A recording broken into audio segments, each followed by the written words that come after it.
in that pot smoke. I'ma let my NFTs hang like Picasso. They saying life's a game, why you playing like bots though? Ain't that a scary thought? Had run a stroll around the pot just to hand it off. What's up, guys? It is Friday, December 2nd. It's 10:33 a.m. and this is the Crypto Newsletter. Starting right off with it, we have David Jones, who's the head of fintech at MasterCard. He says there will be different ways of making payments, but it will take some time. Or maybe there will be a world-changing event that might accelerate that, maybe. Right? And you got to watch this guy's body language. It's a huge tell. And we all know that grand finale is coming. And just like how nothing, gradually, suddenly, bam, something happens. That's how I would expect the grand finale to play out. So what I'm going to be doing is making a scenario for multiple events. I had a great call last night. A lot of ideas being shot out and great ideas. And what I'm going to do is over the weekend, I'm going to do a step-by-step scenario planning, because if you see my past videos, the past weeks now, with how the elites basically do scenario planning for the climate scenarios. And basically what they do is like they start trying to enact these things that they want to place upon us. And then they gauge the public feedback and the outcry. And if it's not going their way or they're kind of getting called out, then they pivot and they go with the different scenario, right? So we're going to be doing the same thing. We got to give them a taste of their own medicine. You know, we can't be caught with our pants down here. So what I'm going to do is, and I'm going to put this all in a PDF. And I'm going to do step by step. If this happens, then this is what we're going to do. This is how we're going to position ourselves. This is how we're going to safeguard ourselves, as well as capitalize and execute on the opportunity of whatever that scenario is. Is Tether blowing up? Is another big exchange going down? Is there going to be strict regulation? Is there a ledger backdoor kind of scenario panning out? I'm going to cover all those scenarios step by step and make sure that we're prepared for them. Where in the Discord, I'll put them in there. So if you're not already in the Discord, the link in the bio, you got to come join it. I'll place them in there. I'm going to do it over the weekend. So then say it's like 2 a.m. my time, I'm asleep, but should have in the bed, should have in the fan. You're able to know what to do step by step, because those PDF documents are there and we're prepped and prepared for any scenario that can pan out to safeguard our assets, our hard earned money and time spent in this market just to lose it all.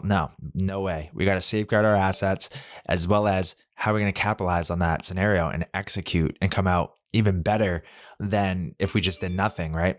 So that's what I'm going to cover. Link in the bio, join the Discord. Jumping right into this video with the MasterCard fintech head. Let's hear what he's got to say. I think different ways of making payments so digital, they're clearly going to have a big impact. Maybe not in the way we see. I think the most difficult final step for them to reach is where the real scale is, which is I'm a consumer, I'm buying something from you as a retailer. There are adjacent payment spaces, B2B particularly, which I think is probably more naturally open to different types of innovative payments. I think it'll be a little while before we see fundamental change in retail payments. I mean, maybe the first thing we might see in the next couple of years is just that process of actually, typing a 16-digit card number is going to start going away. There's going to be different ways of doing that, which I think will be welcome to everybody, right? Nobody wants to do that anymore. Functionally, it works. It's not the best experience, so it will change. Other than that, I think it'll take some time. Maybe there'll be another world-changing event that accelerates it, right? I mean, hopefully we'll have a couple of years off before that, with any luck. It's like he already knows. It's crazy. It's a huge tell right there. All right, now we got more from MasterCard, right? Let's take a listen to this, because MasterCard is setting up like a proof of concept type of thing that we've been tracking, right? With the climate scenarios. They're trying to limit the amount of carbon people use, their carbon footprint. So, but this is just a way for more control. We all know this. So let's take a listen to what they're trying to do. I believe this report or this proof of concept was launched last year around this time. I remember seeing it. I'll find the actual document after we take a look at this.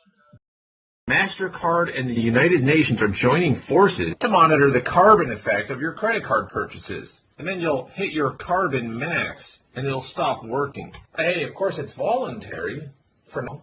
The new credit card is called Tokenization. And on the back of the card, it's going to say, I am taking responsibility for every trade I make to help protect the planet. This is a social credit score, and it's a proof of concept. The Tokenization CO2 credit card website claims it is the largest initiative ever taken by a bank in educating its users on the impact of consumption. They say themselves they want to set a global standard for carbon calculations. That's the key. Once they have their numbers in place, then they can give every single purchase you make a score and punish you directly. This is what China does. And of course, this will only be enforced on you and me and any businesses that don't go along with their scheme. And banks are going to enforce it. Absolutely. We're seeing a lot of narrative of that coming out from the ECB, the European Central Bank, and you're seeing that in that. So you guys got to watch the video I did the other day. Let me pull it up. So this video from 8 days ago, XRP is the holy grail of the elite's master climate scenario plans. You guys got to watch this. It all goes hand in hand with what's being shared in these videos right here. This one, and then going into more of it, we got the Bank of International Settlements. Green technology is not just about wind turbines and electric cars. It's also about finance. Find out how the BIS Innovation Hub in Hong Kong is using technology to make it more attractive to issue and invest in green bonds in their business podcast. So this is the Project Genesis, and they actually moved on to the next phase, like Project Genesis 2, just this past November. So let's see what they're talking about here. Genesis actually comes from the book of Genesis in the Bible. So it was the time, you could say, when things were still very unpolluted. And in some, it is a bit of an indication of a state that we may need to target, or at least a less polluted state as it was in the beginning. The idea was to tokenize government green bonds and sell it to retail investors. It's actually quite hard to seek funding for renewable. So if you can attach to it the future carbon credit that will be created, then the product becomes a lot more interesting to the investor. So hello, I'm Benedict Nolens, and I believe XRP and ZA will have a critical role in this. It's going to play a role in this. Then we see this. This is all in line with the ESG kind of mandate that they're trying to push forward with everything. And they're going to reprice everything, or going to try to, based off the ESG rating score.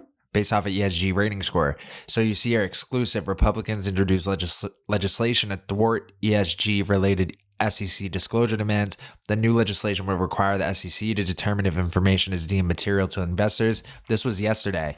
So we're seeing that everything that we've been tracking, this whole ESG thing, the green finance, climate scenarios, it's playing a role in the narrative and how quick, will the digital assets rise, right?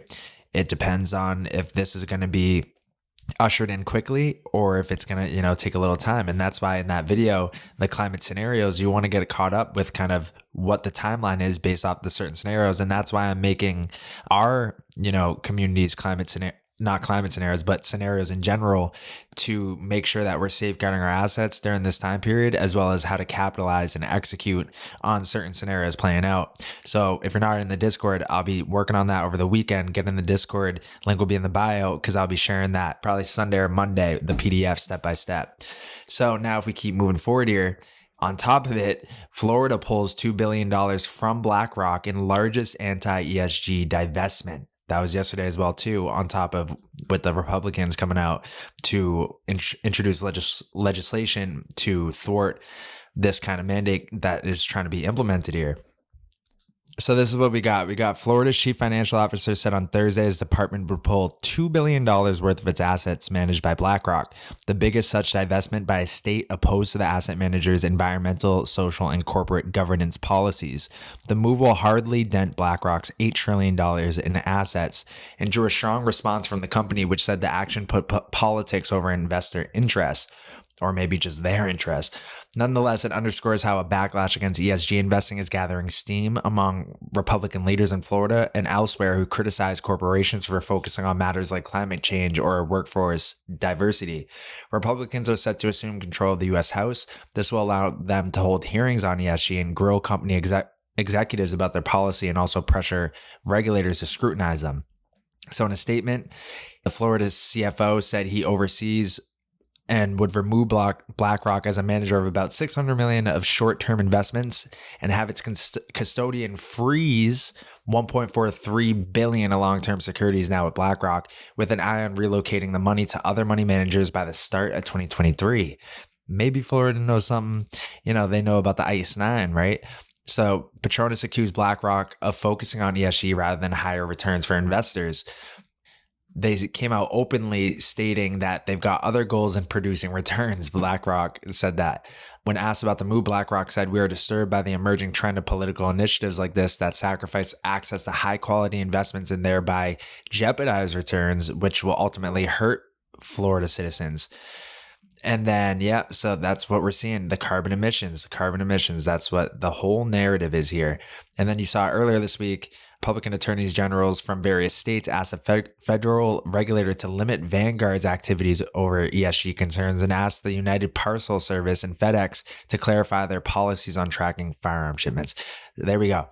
So now let's go into the next one, because big things are going on. Blackstone limits withdrawals to investors. This is what we're talking about. Like, it's a freeze.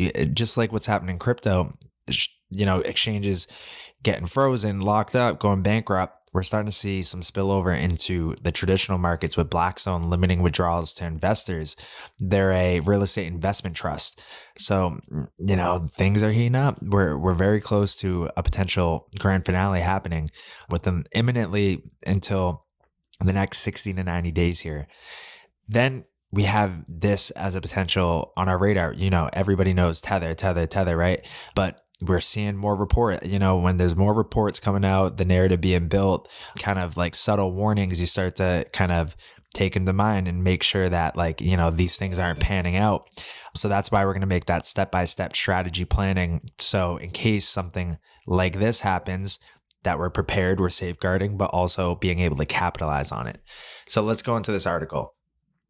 The company behind the Tether stablecoin has increasingly been lending its own coins to customers rather than selling them for hard currency upfront. The shift adds to risk that company may not have enough liquid assets to pay redemptions in a crisis.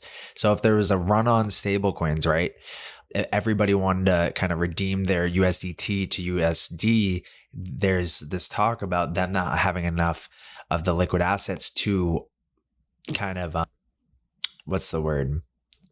accept those redemptions or honor those redemptions, right? So that's a big deal. That's definitely a big deal. So if we start to see some things happening on chain or more narratives being built, the kind of some warnings, we might need to take that action on that. So that's why I'm getting that prepared over the weekend, because this could happen imminently, So these loans have appeared for several quarters in the financial reports.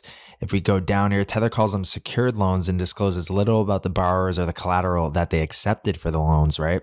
What if it was FTT token? What if it was Luna? They've been keeping this undercover, their books for a very long time now. So if we keep going down here, the rise in Tether's lending represents a broad risk to the crypto world. Stablecoins such as Tether are anchors in the system. They are vital for trading many cryptocurrencies and are widely held by traders. The premise of Tether and other stablecoins is that the issuer always redeem one coin for $1. Issuers take pains to demonstrate they have ample funds available to do so. The company reports show only US dollar amounts for the loans and don't say the loans were made in Tether tokens. The report also says the loans were fully collateralized by liquid assets, but we don't know what assets, right? Eligible clients are borrowing USDT, and the loans are over collateralized by extremely liquid assets that Tether's prudent risk management admits as collateral. So that's the thing too. It's like a lot of other companies or crypto companies or other lenders or other what have you might be holding a lot of USDT. So if they don't get their, if they don't redeem in time, now you have other big kind of institutions, companies in the space that will suffer and go down. That's a real contagion event. That scenario were to play out. I mean, we saw it with Luna, Terra, but Tether, huge. That would be huge. That's like the big bomb ready to go off. So definitely got to be vigilant on that. Now let's keep going down. Let's see if there's anything else. Yeah, so the loan's market value has not been assessed materially different from the amortized cost. She declined to say if the collateral includes cryptos. Tether does not disclose and has never disclosed this information to the public. Shady. If there's any stable coin you should use, it should be USDC. It should not be Tether. All right, because even USDC, I mean, we covered this too. USDC Circle Reserve Fund with BlackRock and New York Fed, right? So this is a month ago. Circle starts moving USDC reserves into a BlackRock managed fund, and the firm expects to be fully transitioned next year.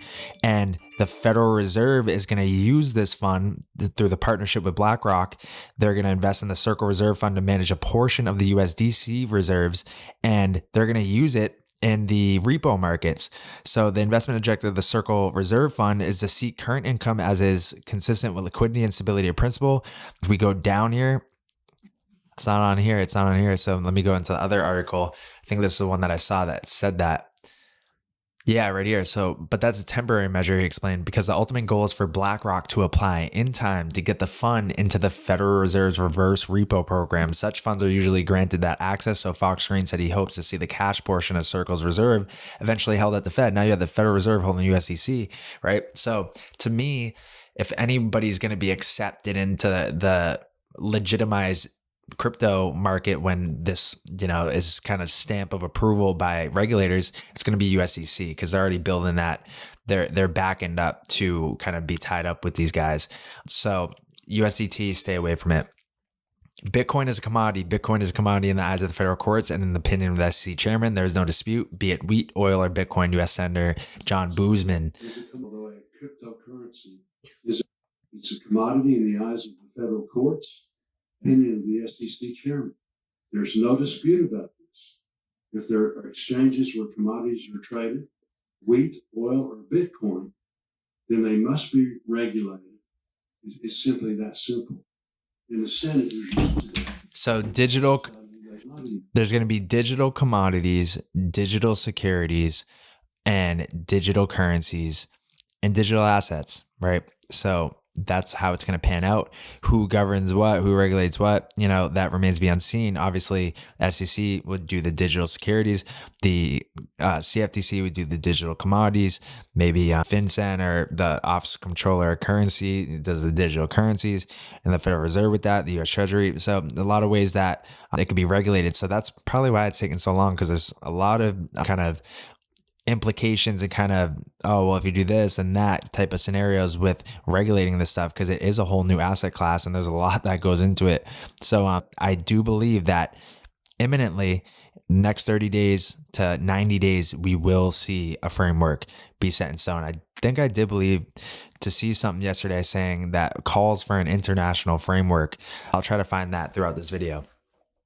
But next, the head of the CFTC said today the payment tokens are not securities. The SEC already admitted that XRP falls into the payments tokens category. The SEC knows XRP is not a security. Gary Gensler admits XRP is a payment token, the exact type of token previous SEC chair Jay Clayton described as a non-security.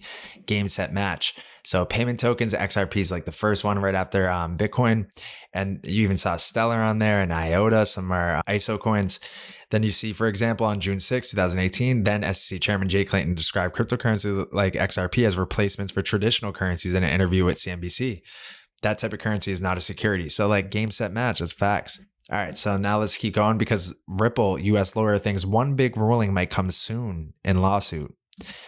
U.S. lawyers and former federal prosecutor has penned his thoughts on the pending issues in the ongoing Ripple lawsuit.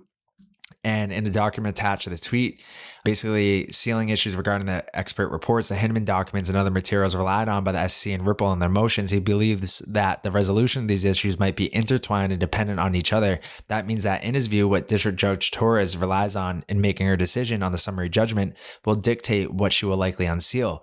Phelan also believes the same might apply to the expert motions. Okay, let's keep going down here. On the premise, Phelan says he does not think a separate ruling should be anticipated. This, he believes, will happen on March 31st, as far as would rule on the matters concurrently in one big written ruling. March 31st, perfectly in line with the timeline, right?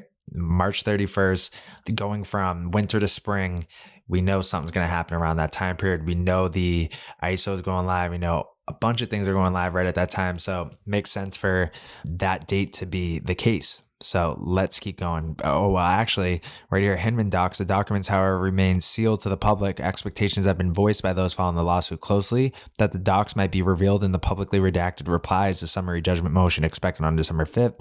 However, he believes that the public might not get to see references to the Hinman docs in the upcoming replies. He believes the SEC might redact references to the Hinman docs as in the past. There we go. Then we have 6, Ripple-backed crypto market maker KeyRock, 72 million funding. So we got 6 fintech ventures, middle game ventures, and Ripple have invested in this liquidity solutions market maker. So KeyRock has provided scalable liquidity solutions to all kinds of stakeholders in the digital asset space, including Ripple. We've been partners for over 3 years and watched KeyRock's global success. So they're getting tied up with KeyRock. Now let's go to this, because this was yesterday, Russia plans to unleash gold-based currency. What have we been saying, right? Gold soars to 1800 as gold futures surge another 57 and silver hits $23. So we've been saying it. The Moscow World Standard has everything to do with this, and we're going to go through and see what this is all about. So it appears Russia plans to unleash a gold-based digital currency, and it's causing major moves in currency and metal markets, winter in Central Europe, and for the dollar. In this article, I examine the current state of the fight for the hegemonic control between America on the one side and Russia and China on the other. It's being fought on 2 fronts. Ukraine, the one in plain sight, is about to endure a winter without power and adequate food, potentially leading to a humanitarian crisis. The other front is financial, with America facing a coordinated attack by Russia and China on its dollar hegemony. The Russians are planning a replacement trade settlement currency, which, if it succeeds, could unleash a flood of foreign-owned dollars onto the foreign exchanges. Dollar is going to tank. We have no way of knowing how advanced this plan is. Super advanced. We already know that. But the indications point perhaps to a gold-based digital currency. Moscow establishing a new gold exchange. What have we been, for the past 3 months now since this news has been released about the Moscow World Standard? I still don't see anybody talking about it. Moscow is establishing a new gold exchange, the Moscow World Standard. Asian central banks accumulating additional gold reserves and Saudi Arabia seeking non-dollar payments for oil sales are all circumstantial evidence, connecting the dots, right? Could this pressure compel America to de-escalate Ukraine and sanctions against Russia? The argument to do so has become compelling. It's also a way to lower energy prices, giving central banks needed room for interest rate maneuver. Russia is making the most of winter. The evidence that Russia is intent on breaking the will of the Ukrainian people is mounting. As snow begins to settle, Russia is knocking out the power generation necessary to keep people warm and alive. If there's any time for a cyber attack to happen, to have the most dramatic impact, it would be during the winter. I mean, like, if the whole system goes down and it's freezing and you can't, that's the time to hit it. Not in summer. Nobody can feel it then. But in the winter, that's when people will really feel it. So that's on my radar too. That potential, there's a cyber attack, or everything goes down, blame it on Russia. Ice 9 freeze. You can't withdraw your money for a couple days or a week. And then bam, new system. We got to launch this digital currency so it can work offline, so we can reboot the system. Bam, new system. And we're going to see these digital currencies unveiled, as well as some of them are going to be backed by gold. Some will be backed by other commodities. And even what I showed in the video yesterday, the BRICS new unit of account, it's all staring us in the face right now. We're in the end game. Definitely in the end game. Nearly 80% of that unfortunate country's population is Ukraine, as opposed to Russian, but that is based on the officially... Well, let me keep going down here. The dollar's hegemony is under threat as well. We know from official announcement that the Russian-Chinese partnership, specifically through their membership of the Eurasian Economic Union, is planning to cobble together a new trade settlement currency. Remember that video I did, Settlement Gold?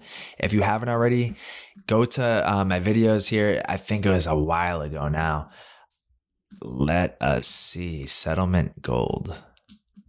Here it is. So Settlement Gold and BRICS XRP involved, you tell me, a month ago. So that's what they're talking about with this new settlement currency. So that's why I pull it back up here. That's exactly what they're talking about. So you got to watch that video because it'll show you exactly what they're trying to do. So let us keep going here. All right, so let's keep moving here. Because we know from official announcement that the Russian-Chinese partnership, specifically through their settlement of the Eurasian Economic Union, is planning to cobble together a new trade settlement currency, Settlement Gold. You got to watch this video. So because of that, what they're looking to do is Due to currency sanctions against Russia, a sense of urgency has been imparted to the project, with other nations in Asia realizing that retaining Western currencies in their central bank reserves carries risks of sanctions. These risks are not merely restricted to the immobilization of reserves in Western currencies, but also restrict trade. The consequences of sanctions policies have been to force Asian governments to rethink about trade security as well. At this stage, all we can do is draw together some threads to determine the likely form of the new trade settlement currency Sergei Glaziev, the senior Russian official tasked with the project, has proposed. An official statement dated June 16th from the committee, which he chairs, included the following statement. Sergei Glaziev informed about presenting in the near future the concept for forming the common EU exchange market, which in particular would involve the unification of exchanges information systems and the nomination of prices in national currencies. The agenda includes the transition to a new stable settlement currency. They're calling it settlement gold. I'm going to play this real quick. I haven't seen this being talked about yet, and I came across it in a rabbit hole, and basically it confirms there's a new gold standard being created as we speak. I'm going to show you the document right now. So we can see here the creation of a new gold standard in the future is capable of destroying London's monopoly on pricing in the precious metals market. Then we can go down here and we can see this. The phase of price formation driven by prices at various exchanges denominated in dollars is nearly over. Price formation will now move to national currencies. Following that, the final stage on the new economic order transition will involve a creation of a new digital payment currency. A currency like this can be issued by a pool of currency reserves of BRICS countries. An independent system of international settlements could eliminate critical dependence on the US-controlled SWIFT system. They're calling it settlement gold. Could it be? I mean, yeah, literally they're laying it out. We are at the final stage of the new economic order, the grand finale. They know, and they're implementing it. So we have such a pulse on what's about to happen. It's not even funny. It's really not even funny. We have the biggest competitive advantage knowing all this stuff because we know exactly how this grand finale is going to unfold.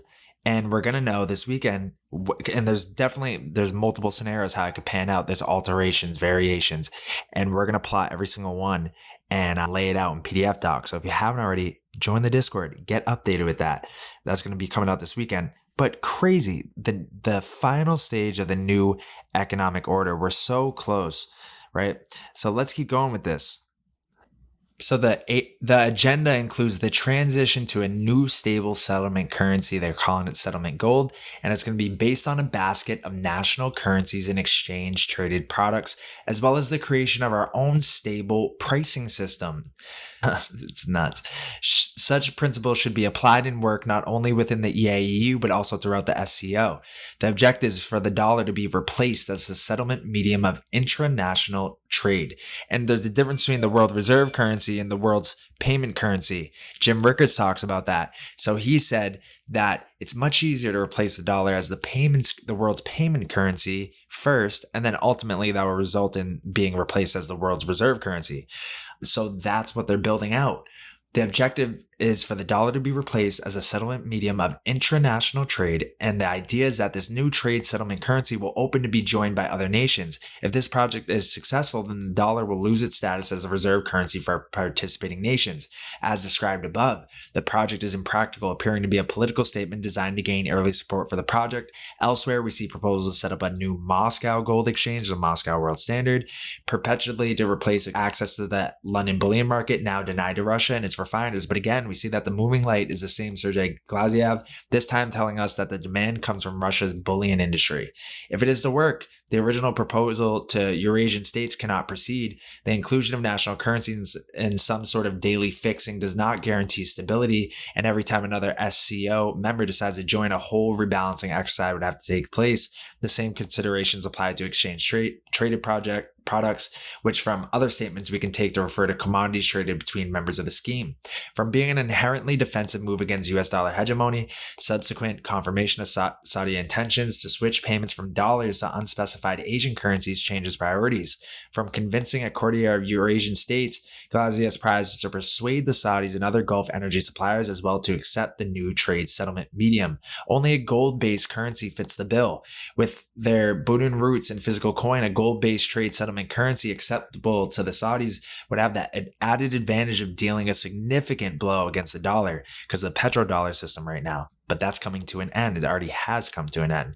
The more one considers the situation, only one can conclude that gold is a logical basis for such a scheme, and Glazier's involvement in the new Moscow Gold Exchange suggests he has reached a similar conclusion. If that's the case, then it will be necessary to back a gold fixing scheme in such a way that participants can confidently retain balances in the new currency, even though it will almost certainly be digital in form. We're talking about a digital settlement gold, right? Like, it's so nuts. Like, you're never going to see something like this, right? Like, we're living throughout history right now. That in 100 years, they're going to be looking back at the history books talking about this moment, and we're in it. And assuming that the scheme progresses towards fruition with gold representing commodity-based transactions, generally, the requirement for retaining dollar balances will fall away. The impact on the dollar has to be our next topic. So we already know the impact of the dollar would crater. We can see that being the case. And managing foreign dollar liquidation. So there's going to be a whole flood of dollars dumped on the market. And with more dollars in the system, right, and the same kind of goods there, you're going to see hyperinflation type stuff, right? So that's what looks like. The US seems like they're going to be at the tail end of this stick, if you know what I mean, if this ends up coming to fruition. We have a certain the commercial banks will not be buying dollars from foreigners in sufficient amounts to affect their balance sheets materially. Instead, if foreigners decide the world is moving away from the dollar, the Fed's balance sheet, currently standing at $8.6 trillion, will be exposed to a contracting foreign dollar mountain of up to 30 trillion. 30 trillion. There's a leverage factor in this, which could be substantial. A further problem for the monetary authorities is that they increasingly expect a recession, even though it appears to be slow in arriving. A recession is a contraction in commercial bank credit, against which the Fed would expect to compensate by the combination of expansion of its balance sheet and the government increasing its budget deficit. In other words, after 51 years of the dollar being totally fiat and the dollar seeing demand on the basis that it is the only reserve currency, the ending of that period at a time when the U.S. economy is entering a recession is the worst combination of events possible, and it's a fact. This is probably the most compelling reason for the U.S. government to seek to de-escalate tensions over Ukraine and dismantle sanctions against Russia. It would or should have been on the CIA's William Burns' mind when he met his opposite Russian Emperor. Okay, yeah, it's all unfolding. We're seeing it happen. We're so close to this unfolding, and along every other initiative. So we're going to keep it at that. Actually, you know what? I'm going to go into this right here because BlackRock CEO, tokenization of securities will be the next evolution in markets. Utility and ISO coins, man. They're spelling it out for us. Larry Fink, the CEO of BlackRock, discussed his views where blockchain technology is headed at the New York Times 2022 Dealbook Summit held on November 30th, 2 days ago, saying that the future for global markets will be tokenization. In response to a line of questioning from New York Times journalists that revolved around exchange-traded funds, he suggested that while he sees ETFs as the driving force behind the previous evolution in investing, tokenization will power the next one. I believe the next generation for markets, the next generation for securities will be tokenization of securities. Think about instantaneous settlement bonds and stocks. Remember, par value for bonds, $1,000. And then we saw about the Project Genesis with the Bank of International Settlements about having this green bond and having carbon credits attached to it based off of DLT, distributed ledger technology, making it sustainable finance, right? And then these carbon credits, we know XRP and Zanj, and how bonds have $1,000 power value. That's how you get your $1,000 XRP instantly, right? If it's backing a bunch of government securities and bonds. So there we go. And then if we keep going here, no middleman, we're going to bring down fees even more dramatically. Tokenization refers to the process where a digital representation of an asset is created on a blockchain and used to verify its authenticity and track its ownership history. The technology can be applied to all manner of assets, all the money, stocks, bonds, real estate, art, other rare collectibles, and let's not to mention the big kahuna, derivatives, quadrillions of dollars. Despite viewing the technology as transformative, he said that further development and integration wouldn't hurt the business model of the world's largest asset manager. He suggested that while the future is in tokenization, the majority of projects that currently exist wouldn't be able to benefit from its integration into wider society, saying that most crypto-related companies are not going to be around in the future. That's a fact. And that's why we're in Ripple. That's why we're in Stellar. We're in IOTA. We're in XCC. We're in Algo. We're in HBAR. We're in Quant. Because we know the writing on the wall. We're not living in fairy tale land. We know the writing on the wall. So that's why we're stacking these up for this eventual collapse of all these other platforms that are not needed to go down. How's it going to go down? I mean, it could be Tether, could be this, that, and the other thing, and that's what we're going to plan for. So this outlook is especially relevant for crypto exchanges that launch their own tokens, such as Binance, Crypto.com, now the bankrupt FTX exchange. Yeah, so he admitted that the firm had invested $24 million in FTX as well too. So there we go. We're seeing the narrative being built, and yeah, things are getting spicy, that's for sure. Then if we see here Stripe's entering the game, I know Stripe has huge Stellar ties. We're excited to introduce our first product built for Web3, a fiat to crypto on-ramp. Let your users buy crypto with Ethereum, Solana, Polygon, and Bitcoin within your Web3 app. It's customizable, embeddable, handles KYC, payments, fraud, and compliance for you. So Stripe is enabling this kind of bridging of the crypto world to the traditional world. So they wouldn't be gearing up all this stuff if they didn't know or, already have in the pipeline agenda and a plan to have regulations for this stuff, have big institutions adopt this stuff, and have this be the normal going forward for this whole decade. Blockchain technology and DLT Web3 is going to be powering everything. It's the new wave. So let's keep going. Russia's largest bank, Sber, adds support for crypto wallet MetaMask on its blockchain. I was very kind of skeptical about this because when I read that, I was like, didn't MetaMask just like a week ago say they can track our IP addresses now? So this, something like this and this, I'm very sus on MetaMask with the Ethereum Foundation.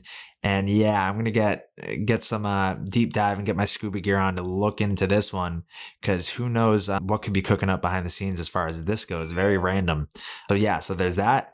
And then also too, India's own CBDC has been launched today for pilot. This was yesterday. It might be the next revolution in payments like UPI. What does it mean for you? Here's all about the Indian CBDC. So he goes talking about the CBDC, the features of it. Let's see if there's anything else. No settlement risk, improve cross-border payment scenarios. Yep. Support financial inclusion, ensure end use utilization, reduce threats from Western sanctions. That's the key narrative there. Countries keep their foreign reserves in US dollars and gold reserves. The West recently froze Russian assets held in such reserves. CBDC will help us from such future sanctions. There we go. So narrative's being built. We're seeing it pan out. It's very soon here, guys. So get yourself in the Discord. I would love to see you guys there. Join in, say what up. I'll say what up too. This is it for the crypto newsletter. I will see you guys in the deep dive.